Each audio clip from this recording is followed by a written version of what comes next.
తెలంగాణ ప్రభుత్వంపై NRI doctor Erramreddy Tirupati Reddy తీవ్ర విమర్శలు చేశారు. హైడ్రా రంగనాథ్ పై హైకోర్టు తీర్పు ప్రభుత్వానికి చెంపపెట్టు అన్నారు. మానవత్వం లేని అరాచక ప్రభుత్వానికి ఇది గట్టి షాక్ అని తెలిపారు. హైడ్రా కమిషనర్ ఏవీ రంగనాథ్ ను ఆ పదవి నుంచి వెంటనే తొలగించాలని రాష్ట్ర ప్రభుత్వ ప్రధాన కార్యదర్శిని తెలంగాణ హైకోర్టు ఆదేశించడం రాజకీయంగా తీవ్ర చర్చకు దారితీసింది. కోర్టు ధిక్కరణ పిటిషన్లు, ప్రైవేటు భూముల వివాదాలపై న్యాయస్థానం తీవ్ర ఆగ్రహం వ్యక్తం చేయడం ప్రభుత్వానికి, హైడ్రా నిర్వహణకు పెద్ద ఎదురుదెబ్బగా మారింది.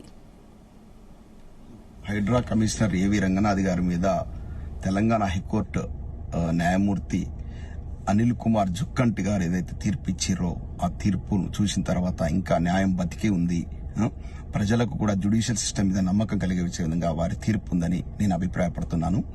లోతుకుంటలో ఉన్నటువంటి శాంత శ్రీరామ్ కన్స్ట్రక్షన్ అనేటువంటి ఒక కంపెనీ 40 ఎకరాల భూమి ఉంది. అది సర్వే నెంబర్ 12లో ఉంది. దాని మీద కొన్ని కోర్టు కేసులు వస్తే ఈ హైడ్రా వాళ్ళు ఏమైనా తీవ్రమైన చర్యలు తీసుకుంటారని వాళ్ళు పోయి కోర్టు దగ్గర పోయి పర్మిషన్ వాళ్ళు ఆ యొక్క స్టే తెచ్చుకున్నారు. అయినప్పటికీ కూడా ఉల్లంఘించి హైడ్రా కమిషనర్ గారు హైడ్రా యొక్క సిబ్బందిని పంపించేసి విధ్వంసానికి తెగబడడంతో వారు కోర్టుకు వెళ్లారు. తెగబడి ఇట్లా మమ్మల్ని ఇబ్బంది పెడుతున్నారు హైడ్రా కమిషనర్ రంగనాథ్ గారు, ఎందుకు ఒక కక్ష అనిపిస్తా ఉంది, దీని మీద చర్యలు తీసుకోమంటే ఇవాళ అన్ని ఇంతకుముందు గతంలో కూడా చాలా ఏంటంటే 63 సార్లు కోర్టు ధిక్కరణ కేసులు ఒక బాధ్యతాయుతమైనటువంటి ఆఫీసర్ మీద 63 సార్లు రావడం అనేది ఉందో అది చాలా తీవ్రమైన విషయం. ఎన్నోసార్లు కోర్టు హెచ్చరించింది, రంగనాథ్ గారు మీరు చేస్తున్న కరెక్ట్ కాదు, మీరు చట్టాన్ని ఉల్లంఘిస్తున్నారు, పదే ఉల్లంఘిస్తున్నారు.